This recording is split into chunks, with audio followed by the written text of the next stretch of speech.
A ver si ahí pueden ver bien. Sí, está bien. Perfecto. Sí. Ok. Buenísimo. Yo sí voy a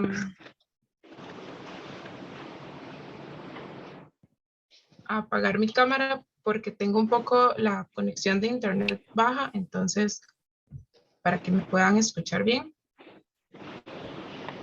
Voy un momento. Pero igual con toda confianza y tranquilidad en cualquier momento, si les surge alguna duda, abrir el espacio para que la conversación sea más fluida. Y sí, eso, si tienen alguna duda, que en cualquier momento me puedan interrumpir y hablamos. Ahora sí, ahí listo.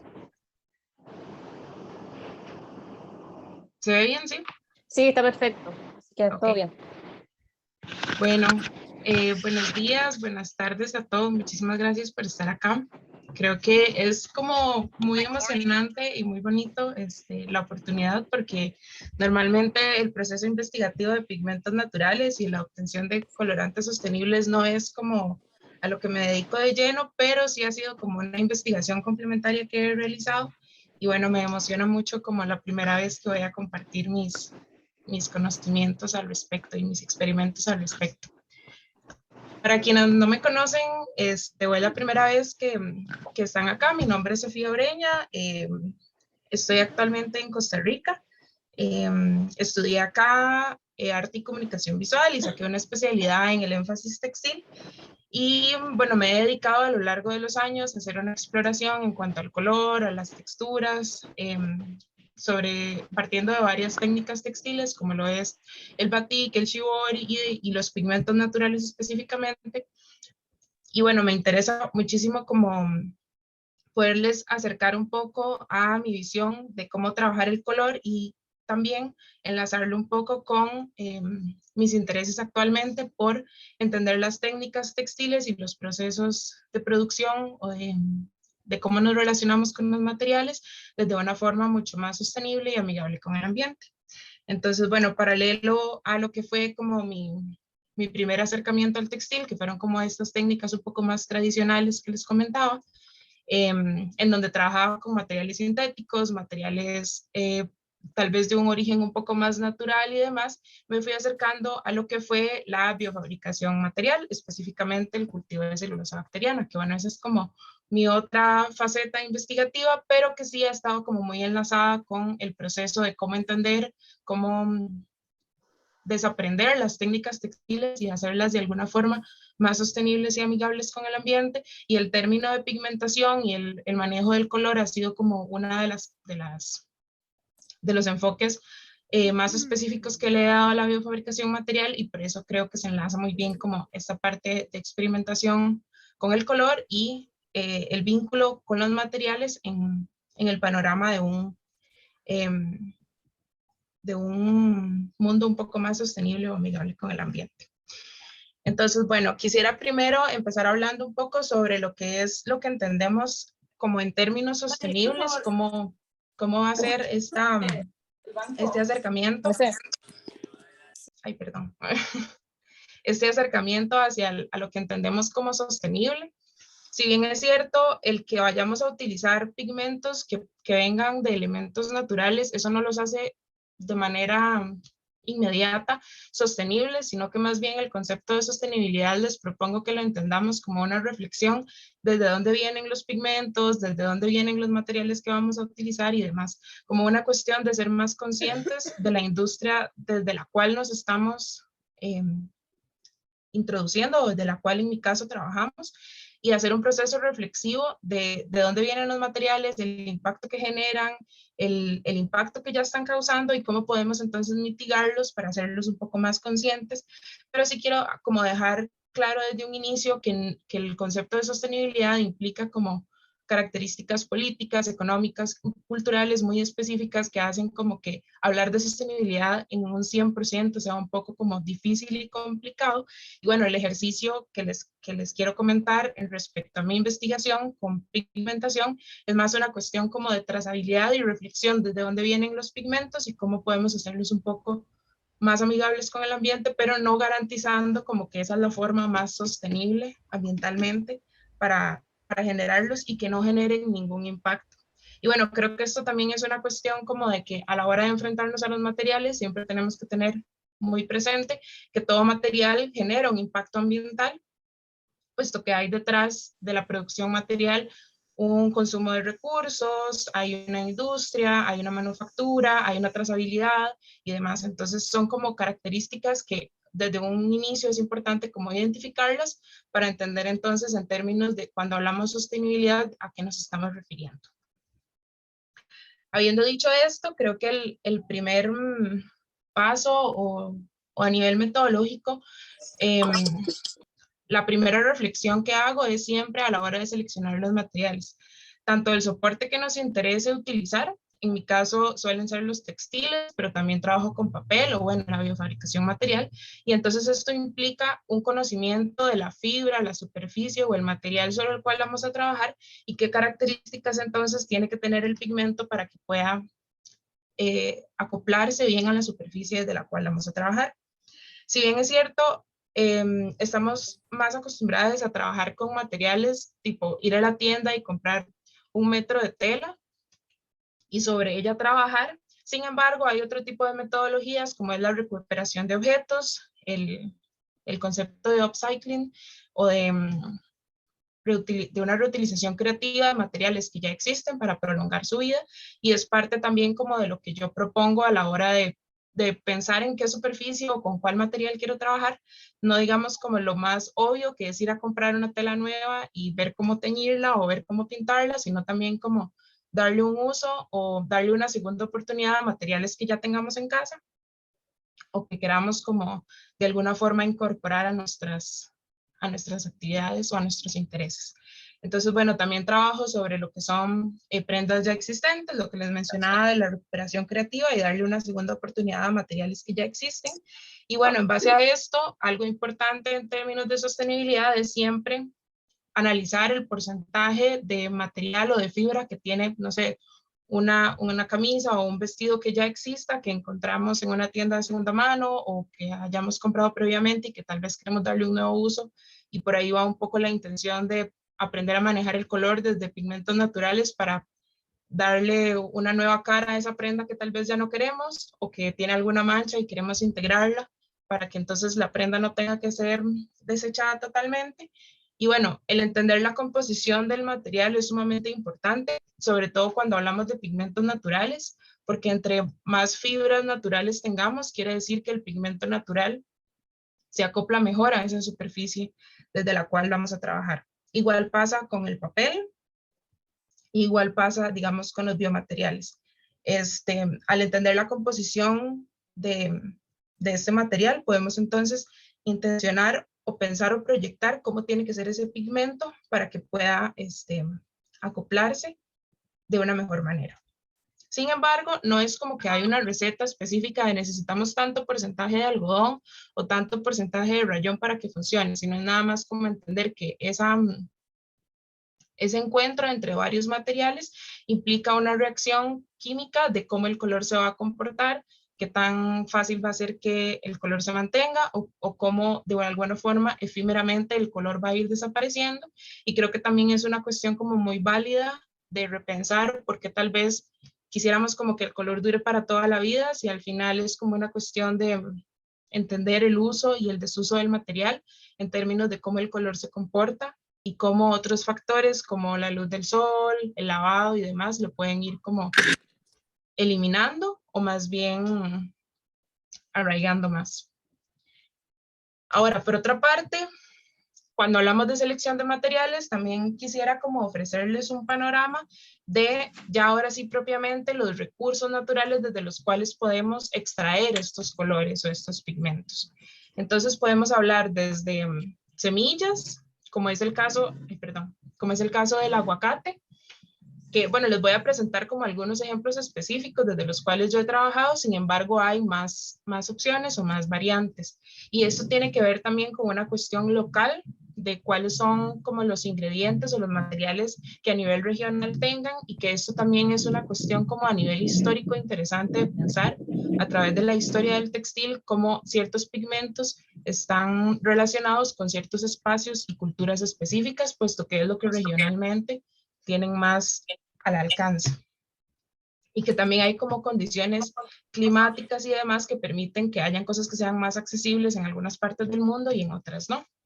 Entonces, bueno, haciendo como esta vista panorámica de cuáles son las opciones que tenemos semillas, como el ejemplo de las semillas del aguacate, tenemos las hojas y los tallos, que en este caso podemos hablar de ejemplos específicos como el eucalipto, que es una planta medicinal, que bueno, luego voy a como abordar un poco más específicamente en cada uno de ellos, y otra planta que al parecer es como regional en mi país, que acá se le conoce como azul de mata, es un arbusto medicinal, y bueno, da tonalidades azules, pero bueno, en algún momento les voy a especificar más sobre esto específicamente.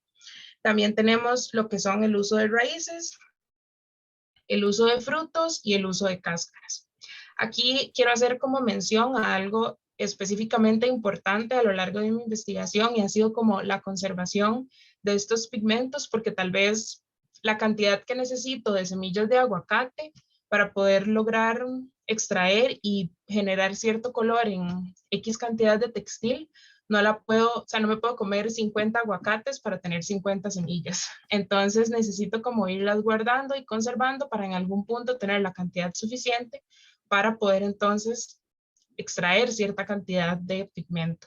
Entonces, por eso en la fotografía se ve sobre todo las hojitas que están y las semillas, lo que está sobre la tablita, que están congeladas, porque es como una de las estrategias que hago para tener los materiales de alguna forma frescos o en algún estado específico que los pueda necesitar, y que eso va a determinar el color.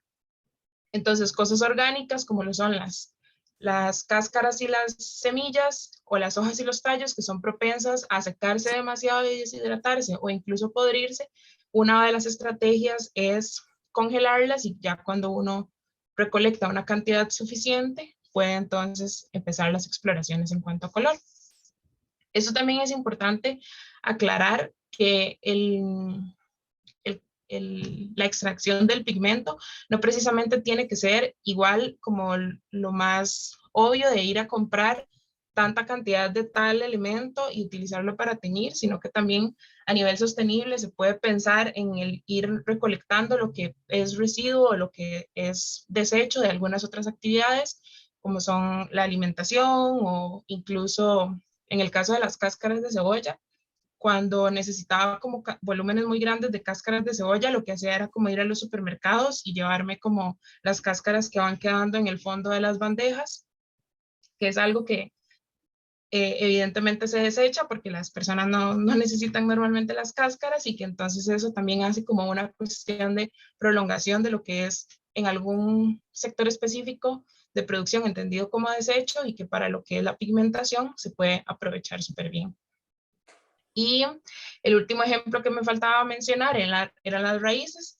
En este caso, específicamente voy a hablarles del caso del cúrcuma, pero también hay como otras opciones desde las cuales explorar. En otros países es también normal utilizar insectos, arcillas y otros componentes naturales para la extracción del color. Sin embargo, mis exploraciones no han llegado a ese horizonte. Y bueno, creo que también es como una cuestión local de qué tan acostumbrados estamos a interactuar o no con ciertos materiales o ciertos recursos. Hasta acá no sé si hay alguna pregunta o comentario, o continúo.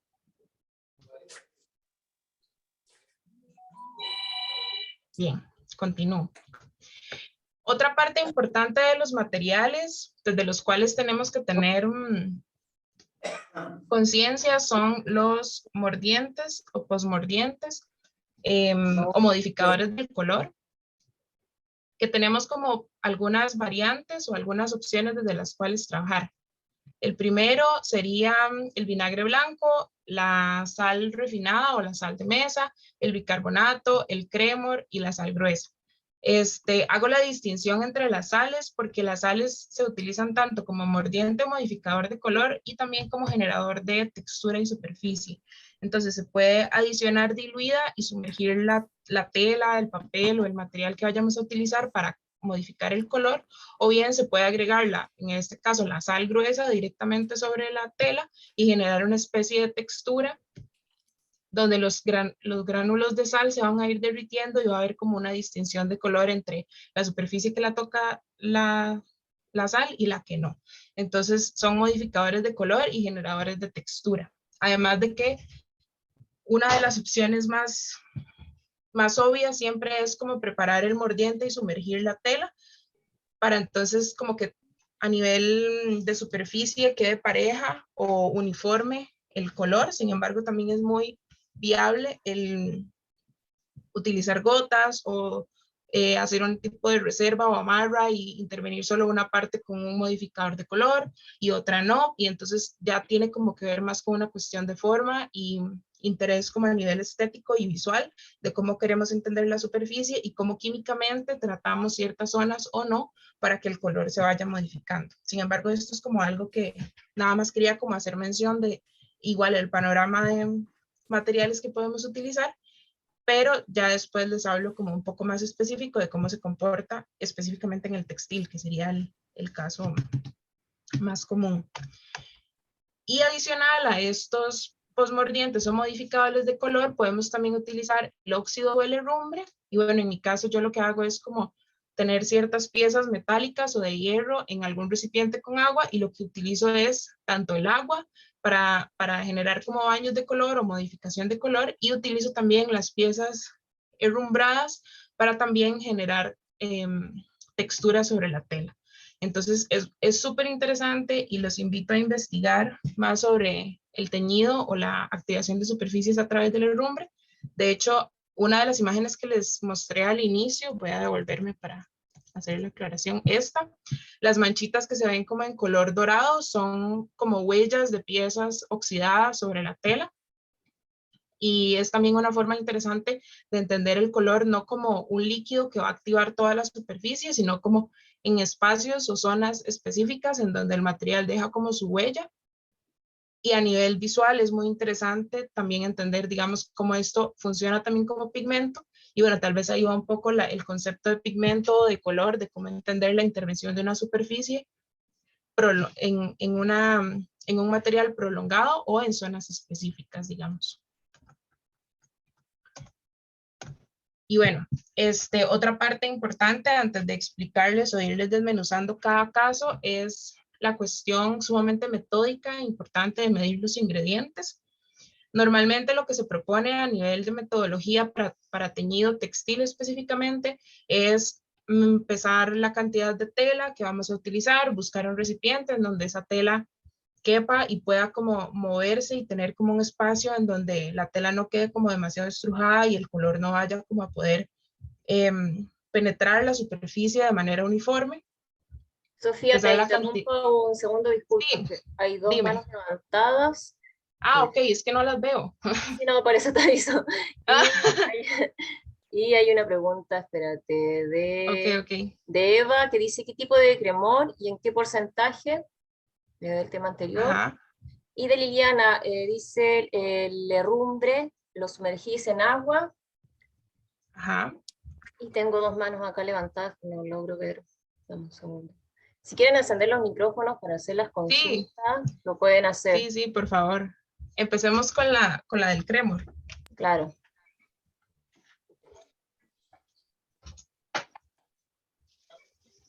Entonces, el cremor, ¿en qué porcentaje es? ¿En qué porcentaje el cremor? Sí.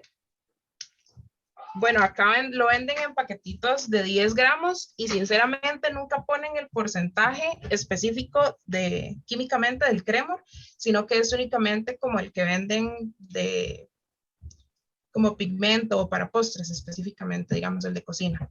No sé si hay como variantes químicas para otros usos, pero bueno, la mayoría de mis ingredientes tienen que ver mucho con la comida, entonces es como lo que se encuentra en supermercados o o tiendas comerciales.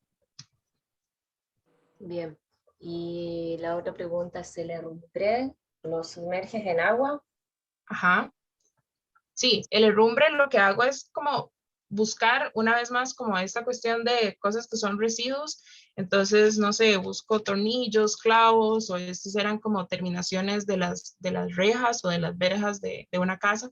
Entonces, cosas que ya estén previamente herrumbradas, y lo que hago sí es tener un recipiente con agua y la sumerjo, y eso va como soltando, soltando, soltando a lo largo del tiempo, y lo que hago es como tenerlo ahí listo para cuando ya lo vaya a ocupar, nada más eh, lo saco y luego le vuelvo a poner agua para que siga como soltando el herrumbre Ok, en el perfecto. recipiente. El que utilizo como para baño de color, si es para teñir directamente sobre la superficie, como el caso de esta imagen que les comenté, sí es, digamos, como poner cada piecita en un lugar específico de la tela. La tela tiene que estar humedecida, constantemente humedecida, y por lo general se utilizan como bolsas plásticas o plástico de embalaje de cocina para tapar la tela y que no pierda la humedad. Incluso se le puede poner como toallas de papel encima para que esté todavía más húmedo, y lo que se hace es como dejar en reposo, ojalá en un lugar en donde no haya como demasiado sol o calor que vaya a evaporar la humedad del agua, y lo que hace la pieza es ir soltando, ir manchando, ir generando como una especie de huella sobre la superficie, y se puede combinar químicamente con la sal o con el vinagre, y eso ayuda a que la mancha sea como más concentrada o más diluida. En el caso de la sal, ayuda a que sea más concentrada en una zona en específico, y el vinagre ayuda a diluir el herrumbre o a permitir el herrumbre como irse yendo o irse expandiendo por la superficie. Bien. ¿Usa sulfato de hierro? Te pregunta acá María Cristina. No, no uso ningún componente químico específico. Lo que hago es eso, como utilizar piezas herrumbradas de residuos o de encontradas, digamos. Bien, Lorenzo tiene la mano levantada y Josbelis tiene también. No sé si Sí, quieren encender los micrófonos y hacer la consulta. Hola, ¿qué tal? ¿Me Hola, escuchan? hola, buenas. Hola, buenas. Sí, tengo una pregunta. Respecto a la dime. parte de texturas, ¿son Ajá. texturas, en este caso, visuales o tienen cierta relieve o algo adicional? ¿Cuáles texturas? Las del herrumbre o en Ajá. general.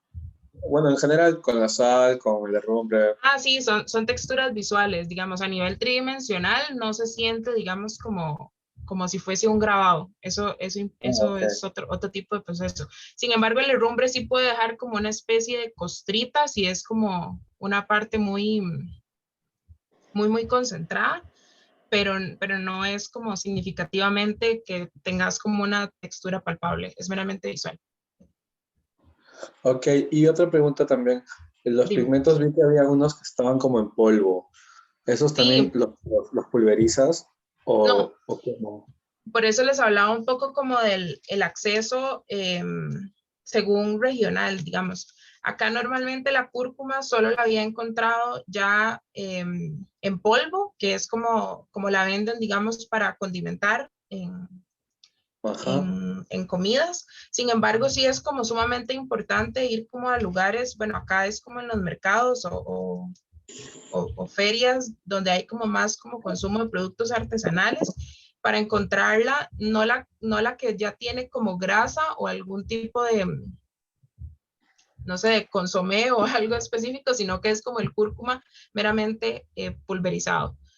Y ya después encontré las raíces específicamente de la cúrcuma, y sí lo que hice fue como quitar ese proceso de pulverización al encontrar el material, y empezar yo a cultivar, digamos, las raíces de cúrcuma que utilizaba para teñir. Sin embargo, cuando tomé las fotos ya no tenía raíces. Bueno, las tengo, pero todavía no están en proceso de extracción de la tierra, entonces no las saqué para la foto. Ok, gracias. Sí, y bueno, eso también es como interesante poder irse como ahorrando en términos de sostenibilidad, pasos de manufactura para llegar a un material en específico. Digamos, no es lo mismo entender o llegar y saber que si compras el pigmento ya pulverizado, hay como una industria detrás, una manufactura de cómo ese pigmento llegó a ese estado, a tener la cáscara, Pero es que el mismo estaba publicando la raíz, a tener la raíz, y tener que darle, digamos, como brincarse en términos de sostenibilidad de ese consumo de recursos y consumo humano de una persona que lo pulveriza a yo utilizar, digamos, la raíz directamente. Bien, Hola, Sofía. Hola. Buenas tardes a todos. Una consulta. En los moldes, sé que también se puede trabajar con alumbre en polvo Sí. o en piedra. ¿Lo has utilizado? No, el alumbre no lo he utilizado para esto en específico. Sí lo utilizo como desodorante natural, pero no lo he utilizado para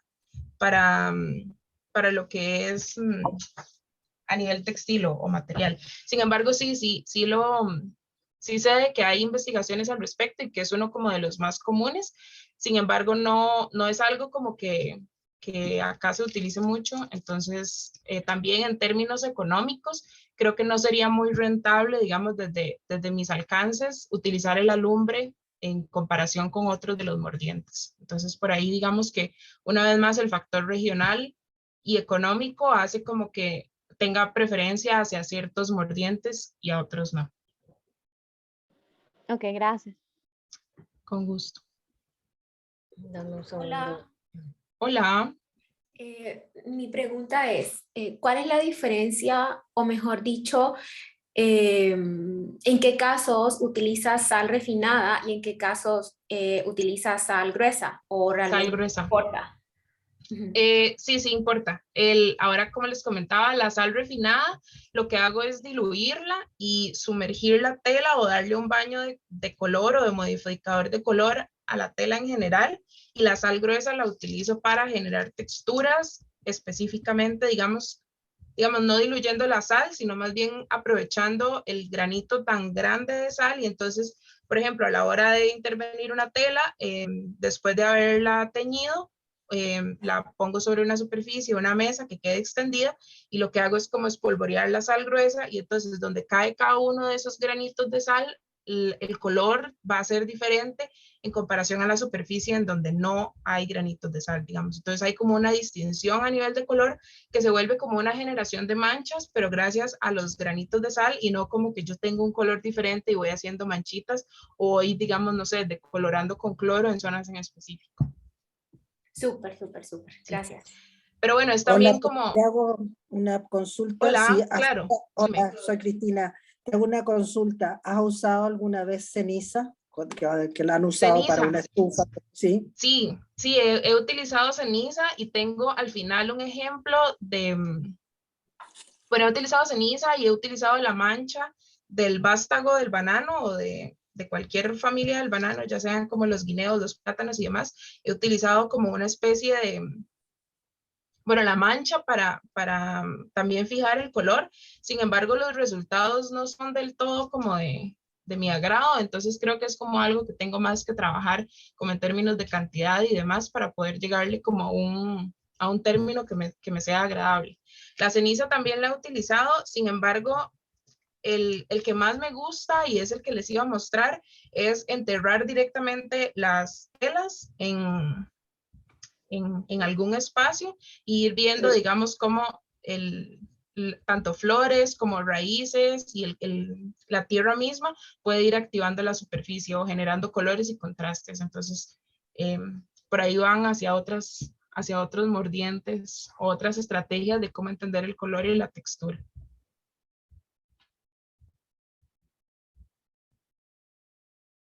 ¿Alguna otra pregunta? Al parecer no, Sofía, así que si ¿No? quieres avanzar, sí. Ok, perfecto. Ahí me interrumpí si alguien más levanta la mano. Sí, no te preocupes, continuemos. Gracias. Bueno,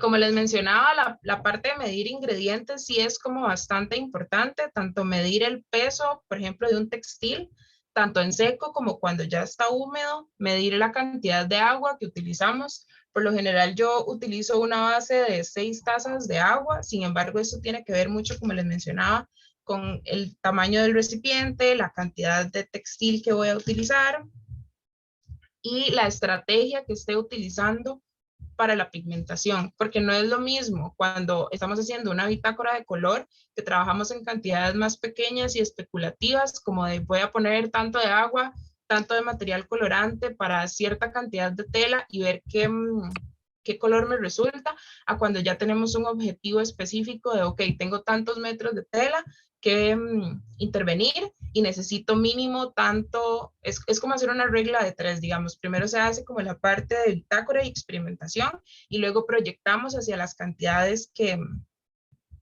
nos interesan o hacia el objetivo que tengamos.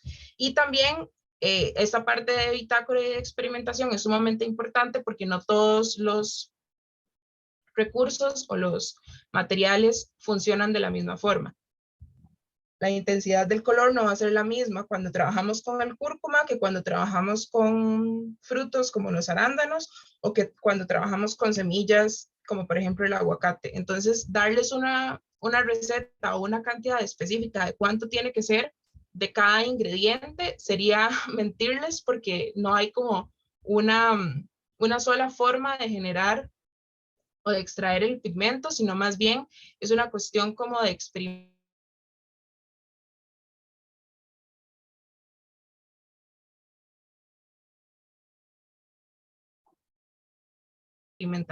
tenía agua, material, y de registrar es el tiempo que utilizamos para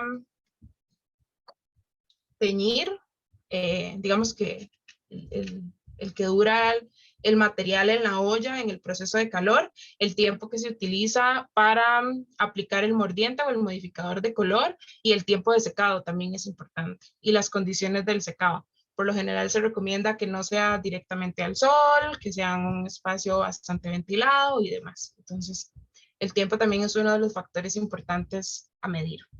Y bueno, en el tiempo también, a lo largo del tiempo, también es interesante registrar la pérdida del color o la decoloración del material a lo largo de los años o de los meses incluso. Y bueno, ya entrando un poco más en lo que son los casos específicos que les quería mostrar, les voy a mostrar un ejemplo de cada uno como de estos grupos. El primero serían las cáscaras de cebolla, que como les mencionaba, las cáscaras de algunos frutos por lo general se botan o se convierten en basura o en residuos. Entonces, una forma sostenible y amigable con el ambiente de darle un uso a ese material que ya viene de una industria que implica como personas trabajando en el cultivo de las cebollas, transporte de las cebollas desde donde se cultivan hasta el lugar en donde se venden, y luego del lugar desde donde se venden a mi casa, ya hay como toda una dinámica de producción y consumo detrás, y que lo ideal sería como ese aprovechamiento máximo en términos de sostenibilidad de todos esos recursos que se implicaron para producir esa cebolla y no botar la cáscara si todavía tiene un potencial futuro, como en este caso sería la pigmentación. Entonces, bueno, de las cáscaras de cebolla sí se necesita ir como recolectando y teniendo un volumen suficiente para colores tan intensos como este que se ve abajo en la fotografía de las muestritas de tela. Entonces yo lo que hago es igual utilizar o reutilizar estas mallas plásticas que se utilizan acá para embalar las frutas o verduras, y irlas guardando y tenerlas al sol para que se mantengan lo más secas posibles, para cuando ya les tengo un fin último, poderlas aprovechar. Y bueno, estas muestras que se ven acá en la fotografía son del 2016. Se ve como la marca de distinción de color de la prensa que tenía, digamos, en el muestrario, a como el material se ha ido como decolorando. Sin embargo, me parece que el material en comparación, o bueno, el color, el pigmento en comparación a otros ejemplos que les voy a enseñar posteriormente, es bastante fuerte, bastante intenso. Y quiere decir entonces como que el aprovechamiento de las cáscaras de la cebolla en términos de cantidad y volumen a lo largo del tiempo puede ser un pigmento muy interesante a utilizar.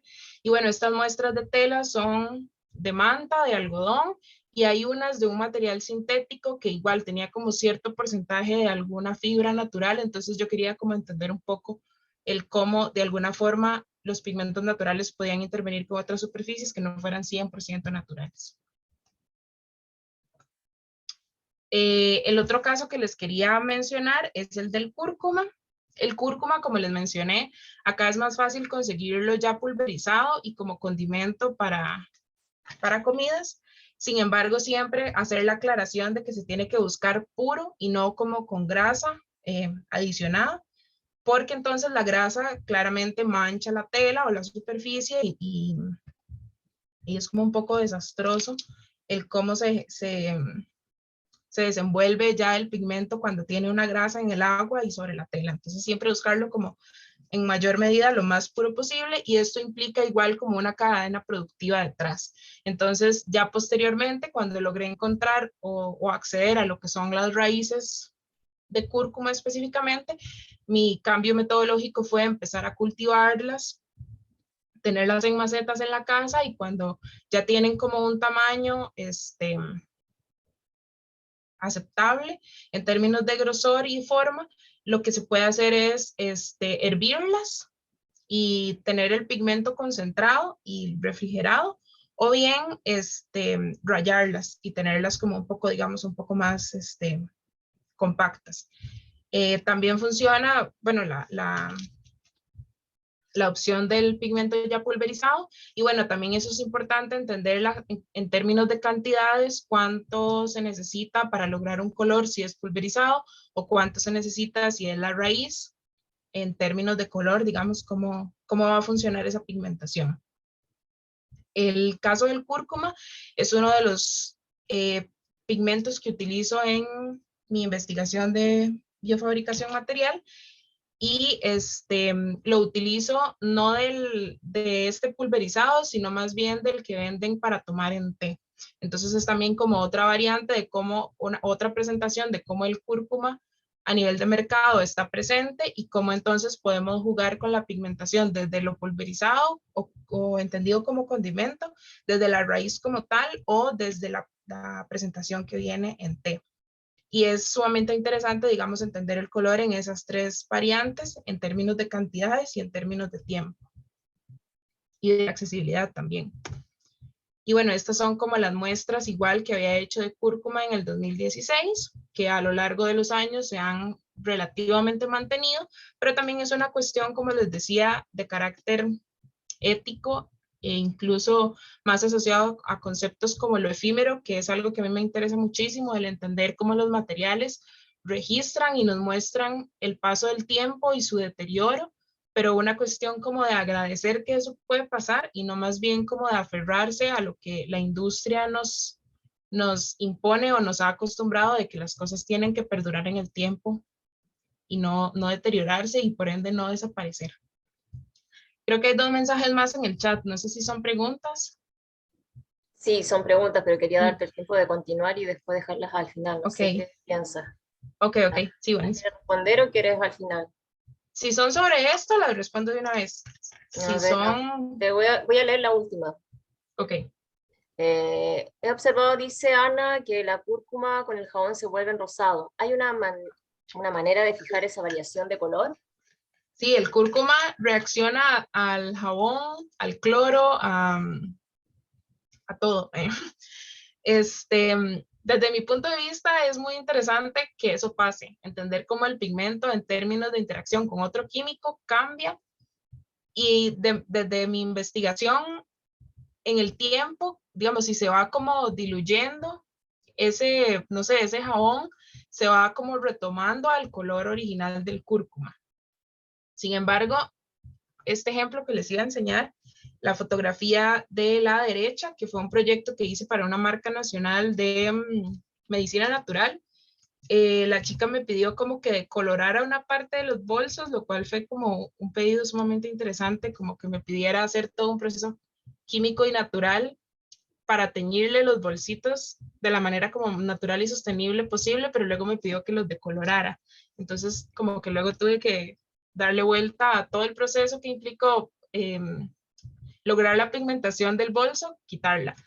Y me pasó justamente eso, como que cuando empecé a trabajar químicamente el color, el cúrcuma empezó a reaccionar, y no reaccionó de igual forma en todos los objetos que intervení.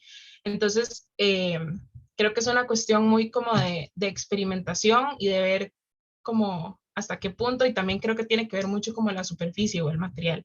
Tiene que ver mucho como la interacción o la conjunción química entre todos los elementos. Y bueno, sí, de mi parte lo que funcionó fue como dejarlos en agua, que soltaran y soltaran y soltaran hasta que el color se restaurara al amarillo, porque se volvió como un color terracota después de interactuar con el jabón. Bien, si quieres continuamos y dejamos las preguntas que siguen y las Ok. que están pendientes en el chat para el final. Ok, perfecto. Entonces, bueno, este era como el ejemplo del cúrcuma, lo que les mencionaba de que estas son muestras desde el 2016. Y bueno, otra forma de entender la pigmentación, no solo como a nivel de tinte o teñido en una olla, sumergiendo el tinte, es también, o bueno, otra de las superficies que yo propongo es el papel.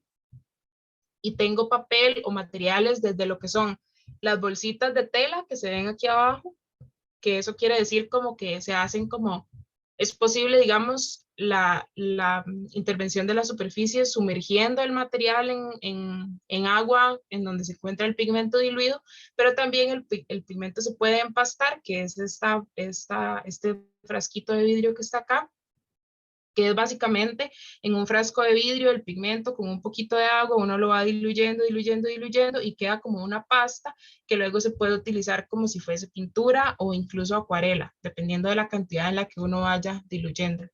Entonces es como interesante ver las opciones de cómo se comporta el color o cómo la pigmentación se puede aplicar a superficies un poco más rígidas como el papel y que no puedes como sumergir dependiendo del tipo de papel que sea en una olla para teñirlo o para pintar, y también el caso del textil, digamos, que sí es como este otro de sumersión, perdón. Y bueno, también las variantes entre lo que es el pigmento ya pulverizado y lo que es el pigmento de la presentación del té, digamos, que era como lo que les mencionaba, que tiene que ver con cuestiones de accesibilidad y con cuestiones de cómo el color puede variar de una presentación a otra. Y bueno, en este caso la cúrcuma también tiene jengibre, entonces es interesante pensar en términos de pigmentación, color y de incluso de conservación en el tiempo, hasta qué punto el jengibre puede ser un elemento activo también en esa composición química a la hora de aplicarles.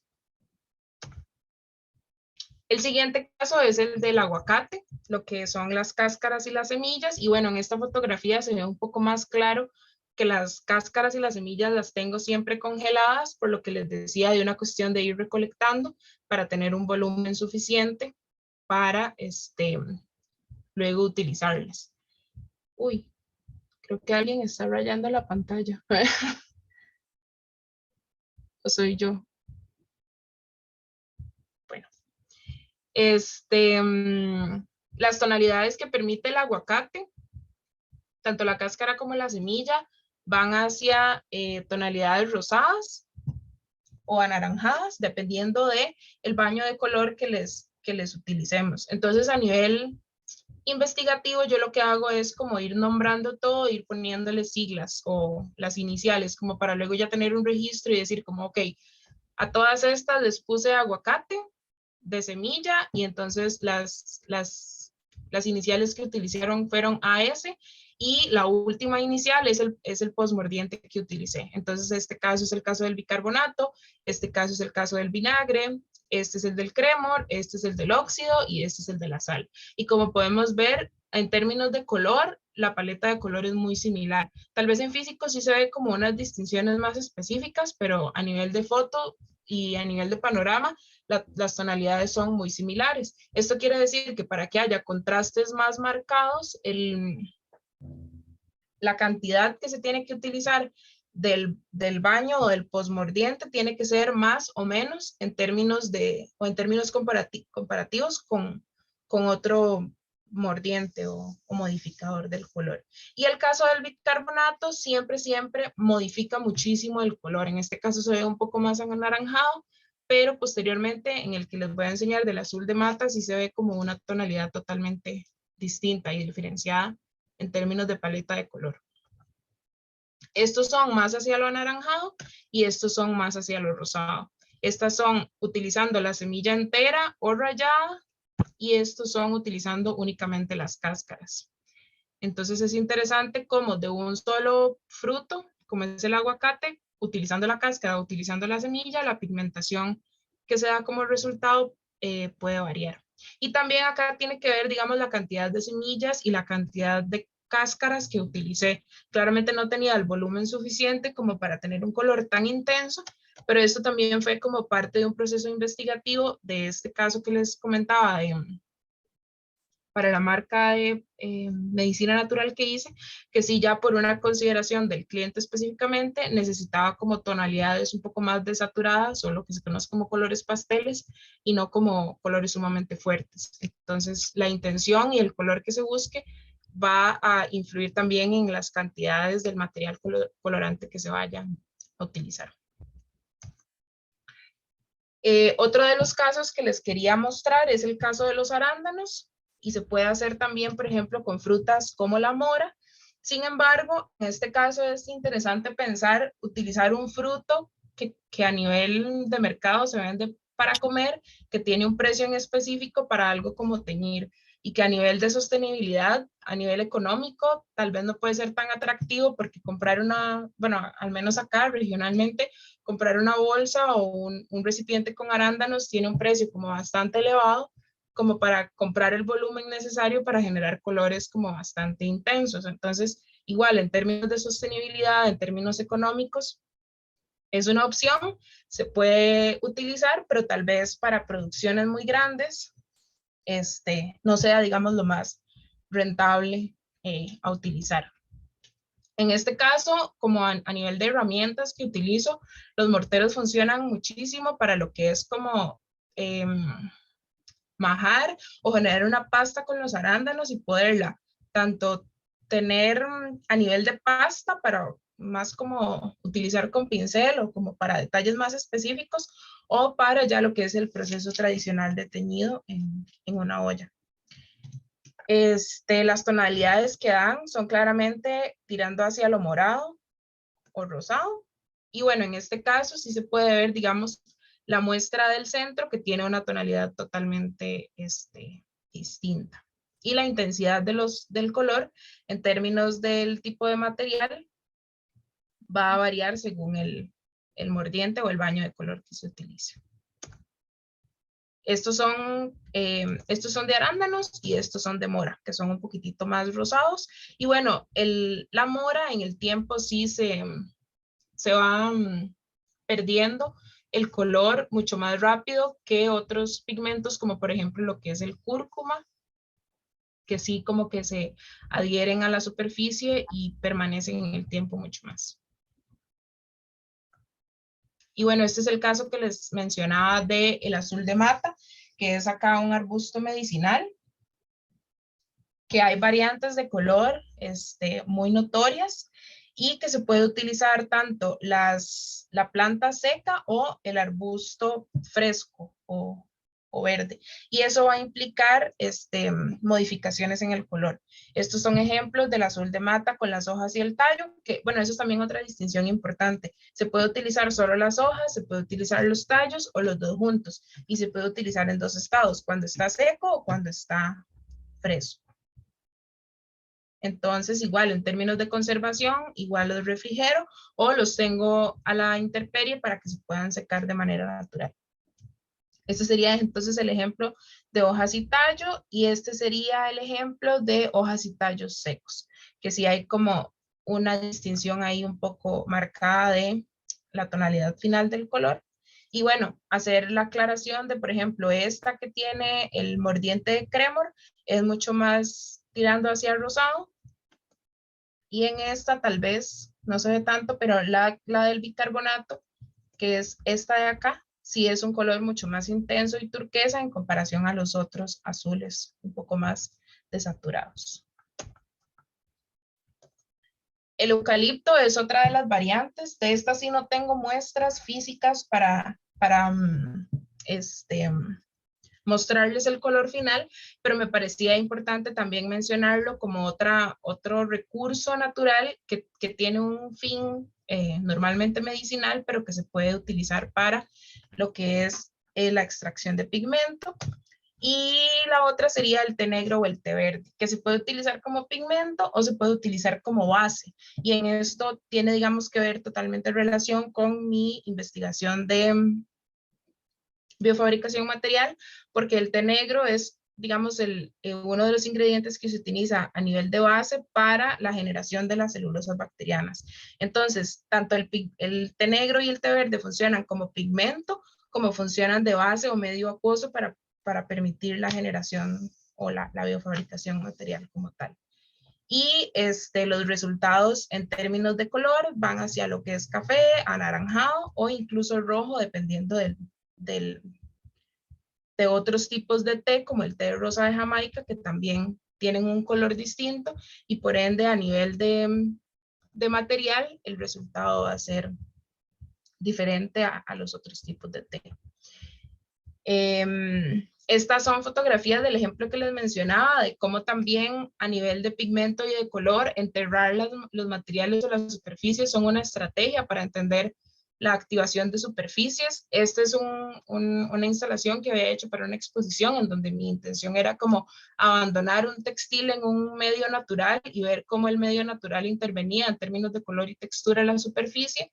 Y bueno, esto fue el proyecto inició en el 2019, ya no está en este lugar, sino que está como en una finca propiedad de mi familia, y cada año lo que hago es como ir sacando una muestra de cómo el material en términos de color ha ido modificando y ha ido cambiando. Entonces, esta es la muestra que saqué en el 2020 y claramente hay ya como una distinción en cuanto a color y textura de un año a otro.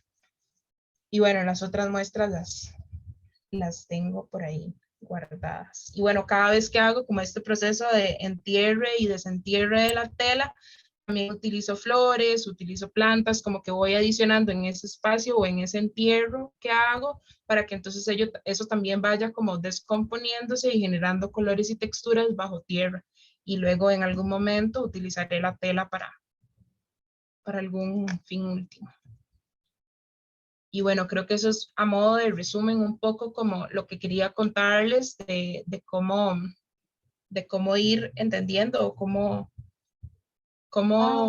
experimentar con el color en términos de superficies, como lo es el textil, como es el papel, que les mencionaba la opción de poderlo hacer como acuarela. Y bueno, recalcarles la importancia a nivel de registro y de investigación, el llevar bitácoras de documentación y probar en distintos materiales, probar en distintos tipos de telas, probar en cosas que ya uno tenga, en hilos y demás, ir generando como una especie de memoria de cómo tal pigmento reacciona de tal forma en términos de color y proporción sobre tal superficie. Entonces, a nivel comparativo, uno puede ir creando como su propia paleta de color para ya cuando, digamos, tiene algo en específico que quiera intervenir, ya tenés como un mostrario de cómo puedes trabajar con el color a partir de elementos naturales. Y bueno, estos eran como ejemplos de lo que les mencionaba, el proyecto que había hecho sobre textiles, en donde sí se hicieron como variantes de color interesantes, con una paleta más desaturada o de colores pasteles, no porque porque era como una cuestión más conceptual de la marca, que querían que los objetos se vieran así. Entonces el proceso investigativo de color se enfocó en obtener colores desaturados o pasteles y no como lo más intenso que suele ser lo que se busca, como que el material sea 100% o el colorante sea 100% saturado. Y bueno, esta era la fotografía que iba a utilizar para explicarles el cómo el herrumbre también se puede utilizar como pigmento o como material para intervenir superficies a partir de un proceso de oxidación de piezas de hierro.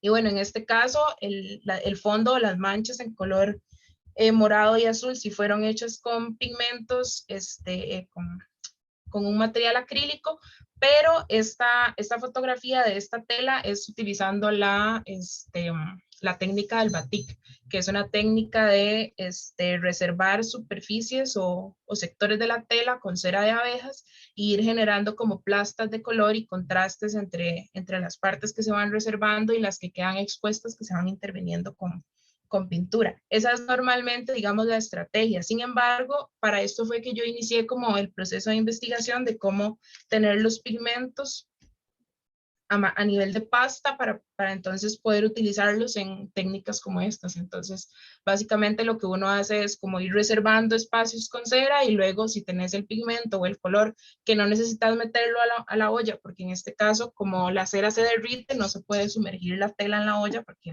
la cera se derrite. Entonces funciona más tener el pigmento de una forma que se pueda utilizar en seco y en frío para entonces aprovechar o entender estas otras técnicas textiles utilizando pigmentos naturales en lugar de acrílicos.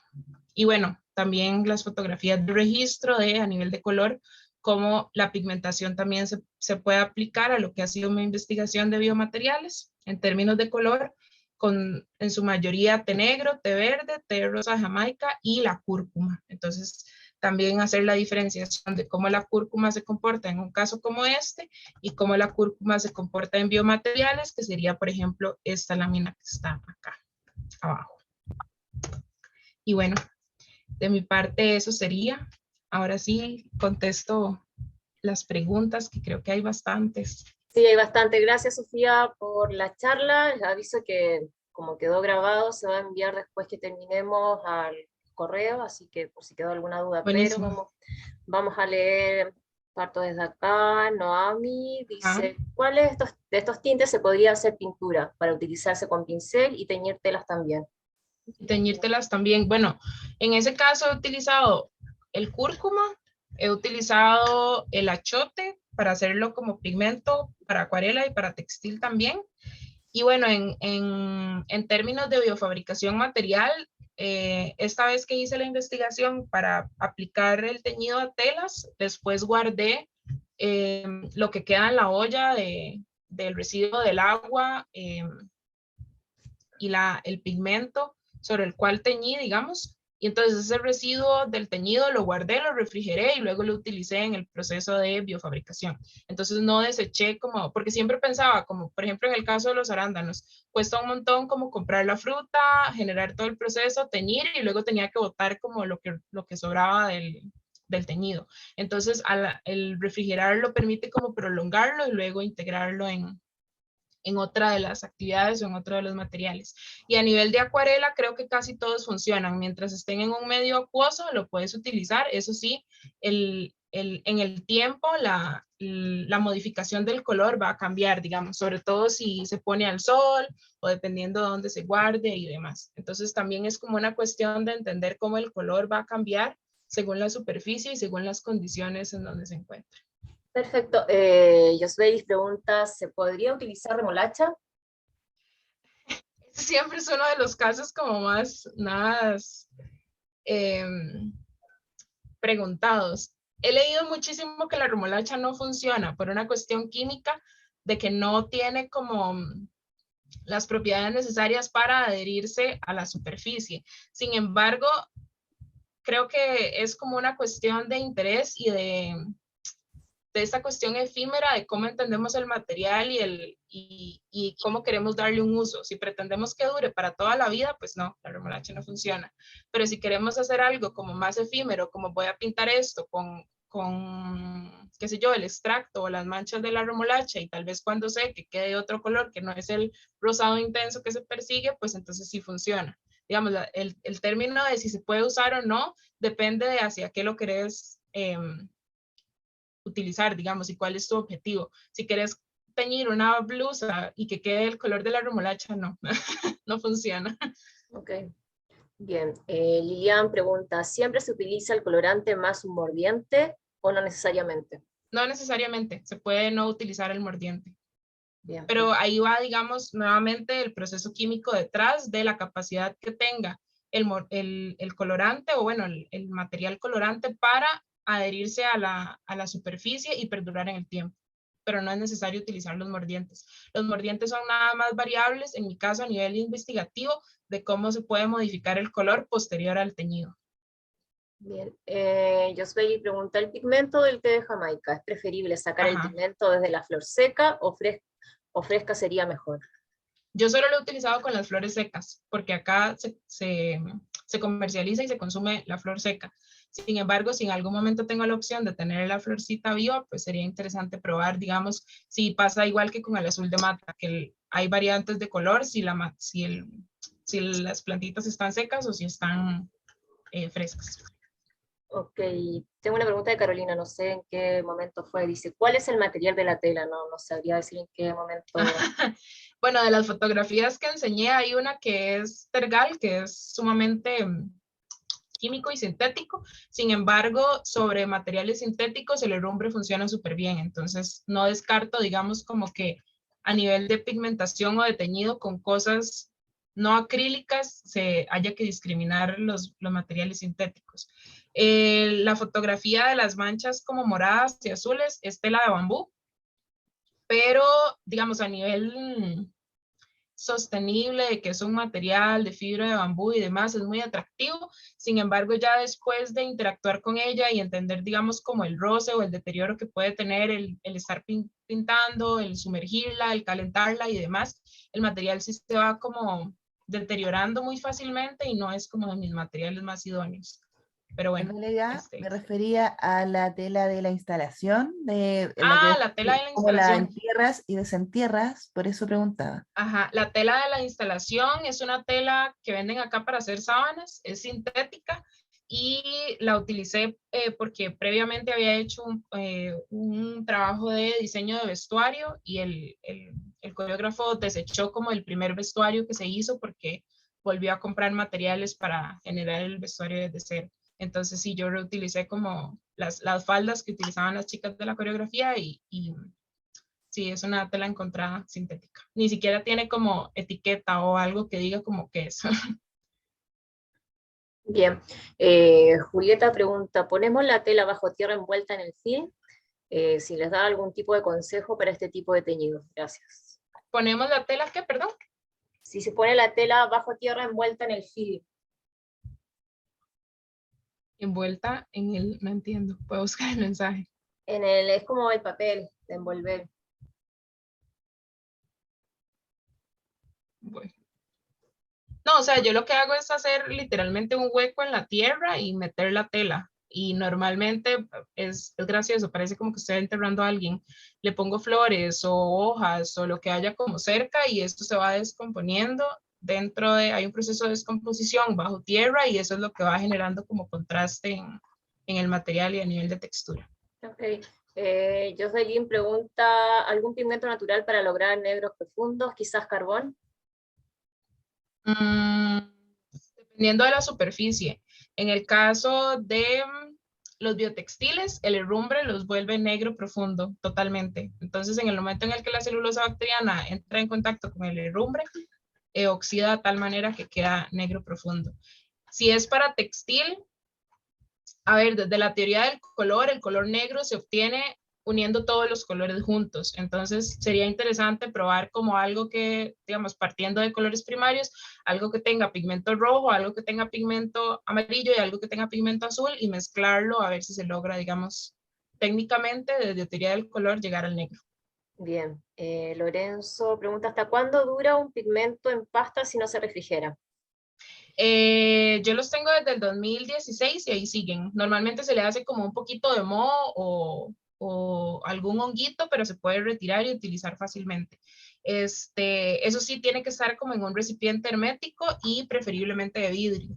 En mi caso, como al pigmento le había agregado sal, lo que pasó con la tapita metálica del recipiente de vidrio fue que empezó a oxidarse y entonces me cuesta mucho como abrir el recipiente, pero ahí siguen y están como guardados en una caja y no están refrigerados ni nada.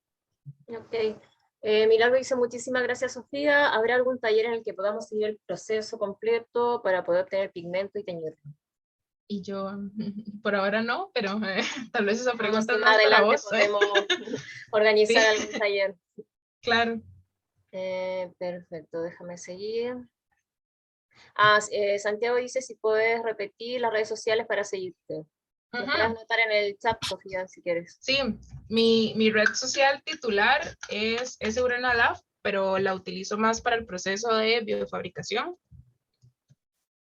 Y tengo otra para propiamente como lo que es textiles o pigmentación. pero la tengo un poco en abandono. Entonces, la verdad, si me siguen en la ES Ureno Lab, ahí voy a estar un poco más presente.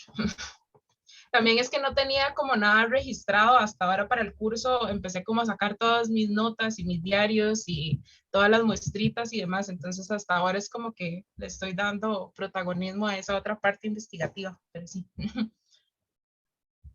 Bien. Ahora, tiempo para hacer una última pregunta. Sí, de fijo.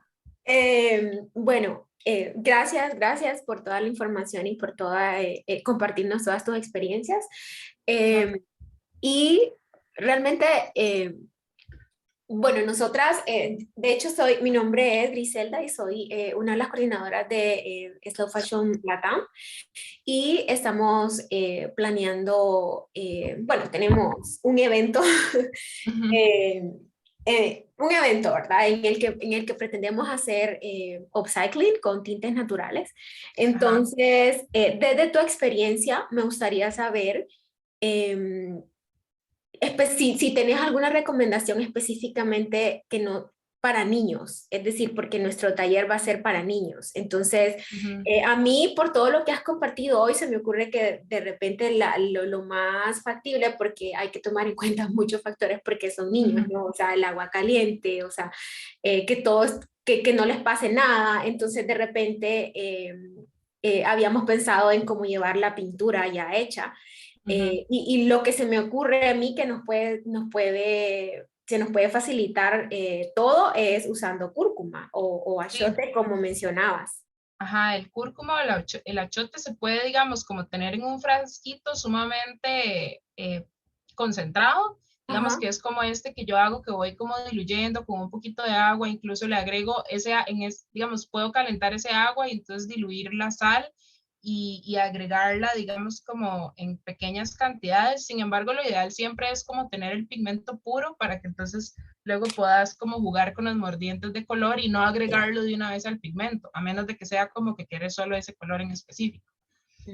Pero a nivel de conservación, no sé cómo funciona el cúrcuma, digamos, si lo agregamos con Cremor y lo guardamos. Puede que el Cremor genere más hongos o menos hongos y entonces se deteriore más rápido. En mi caso siempre lo tengo como puro.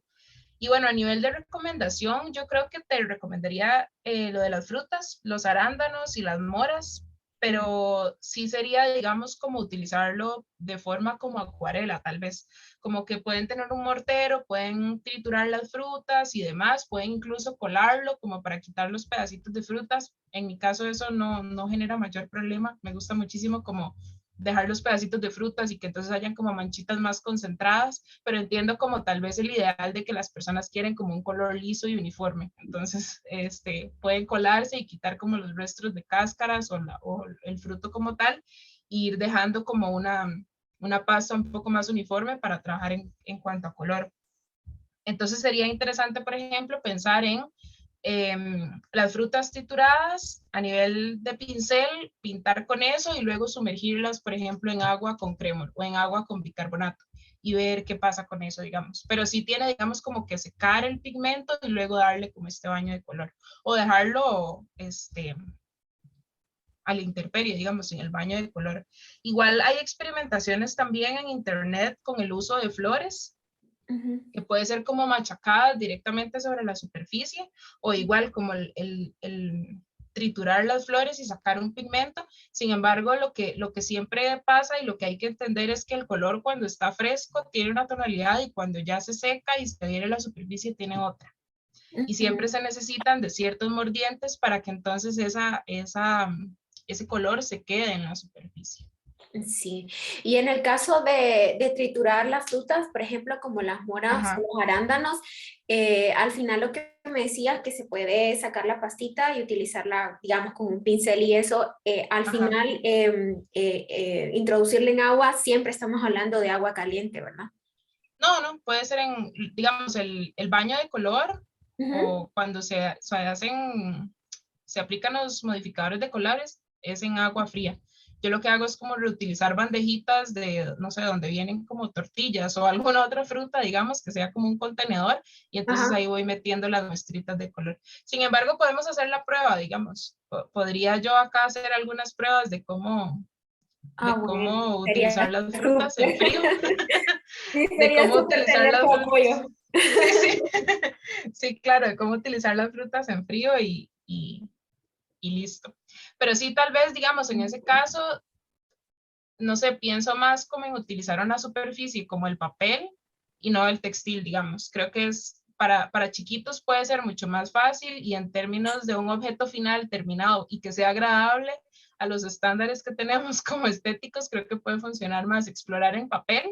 Incluso desde la técnica upcycling puede ser hacer papel reciclado y que entonces ahí se introduzca, digamos, la pigmentación también, ya sea como a nivel de dibujo o a nivel como de generar utilizar el pigmento dentro de la fibra que se está utilizando y luego el papel se seca. Mil gracias. Con mucho gusto. Mil gracias. Ahí seguro seguimos en contacto. De fijo. ¿Qué Bien, más? Sofía, bueno, a ver, espérame, acá creo que tengo una pregunta, sí. Para Okay. terminar, vamos ya cerrando, ¿no? A ver, un momento. Espérame, déjame buscar la pregunta, bien. Sobre la tela que se entierra, ¿se degenera? ¿Se pudre? ¿Cuánto tiempo las entierras?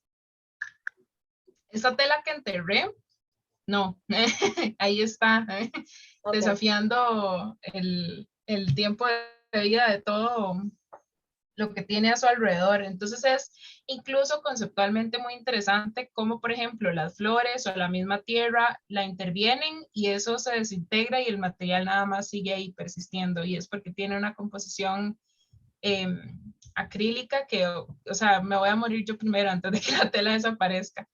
Pero creo que eso es parte de, digamos, como del acercamiento y las dinámicas con los textiles específicamente, entender como que son cosas que perduran en el tiempo de manera absurda. Entonces, sí, las puede enterrar fácilmente, no va a pasarle nada.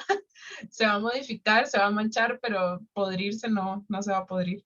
A menos de que hayan como ciertos agentes que faciliten eso, digamos, no sé, como que algún animal lo desentierre o lo rompa, o digamos, si el material está ahí estático y en pausa, ahí va a continuar. Pero si ya hay como más interacción de otros seres vivientes, sí, el proceso de desaparición puede acelerarse claramente. Pero en el caso de la que yo tengo en la finca de mis papás, ahí sigue. Cada año la desenterramos y está igual. Bien, ¿el nombre científico del azul de mata? Sí, lo busqué, pero cerré la pestaña del internet. Voy a buscarlo. Si quieres me decís otra pregunta mientras lo busco, ya Dame se un los anoto. segundo dame un momento.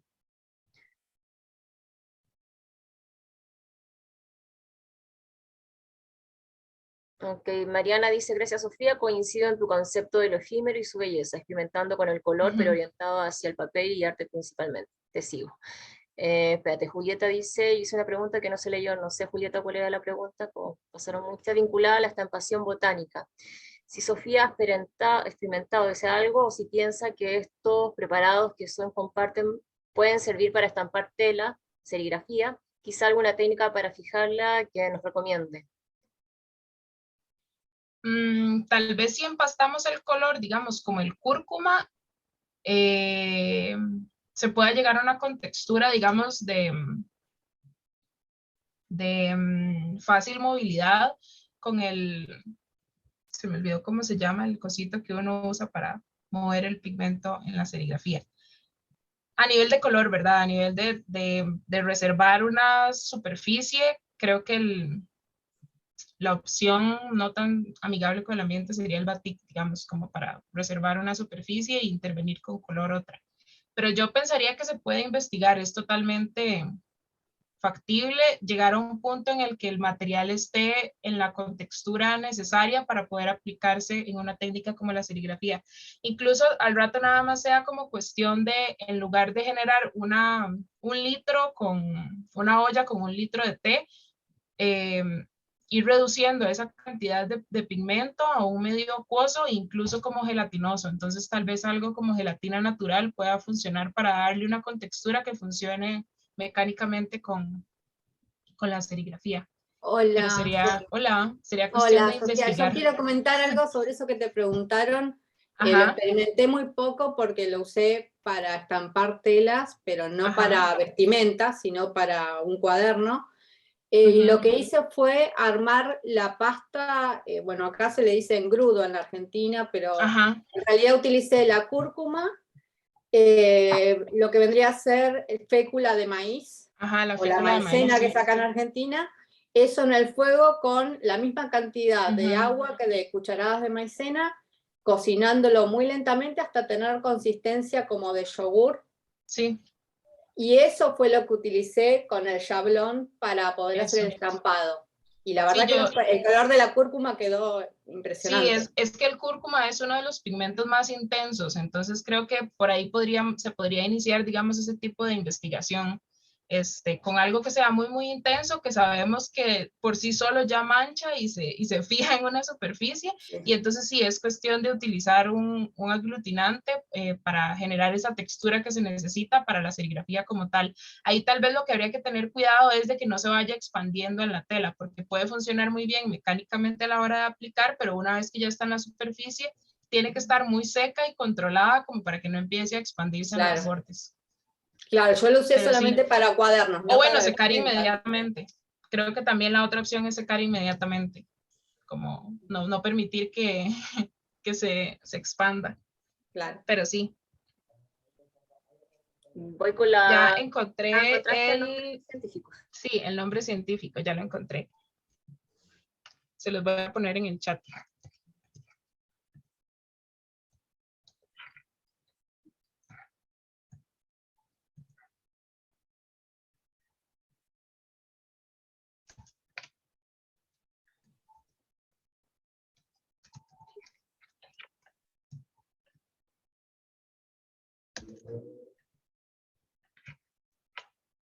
¿Hay alguna otra pregunta? Sí, la última ya. Dice, ¿la kombucha o el Scooby te funcionan para pigmentar o solo para fabricar textil? Solo para fabricar textil, pero algo que se me olvidó mencionar fue que eventualmente empecé a sustituir los baños de color o mordientes de color con vinagre blanco, y utilicé el vinagre que me queda residuo del proceso de biofabricación. Entonces, lo que me va quedando como en las bandejas de residuo es el vinagre que utilizo como postmordiente de algún teñido. Perfecto. Muy obsesiva con los procesos circulares y de no botar las cosas. Bueno, Sofía, me parece que ya no hay más preguntas y ya estamos casi ya en la hora. Así que te agradezco, les agradezco a todos los que participaron hoy y bueno, la grabación se va a Claro, enviar en un muchísimas rato. gracias. Muchas gracias, Sofía, nuevamente. A vos. ¿Me quedo o...? Sí, si quieres, sí. Sí, Voy a terminar la ok. grabación.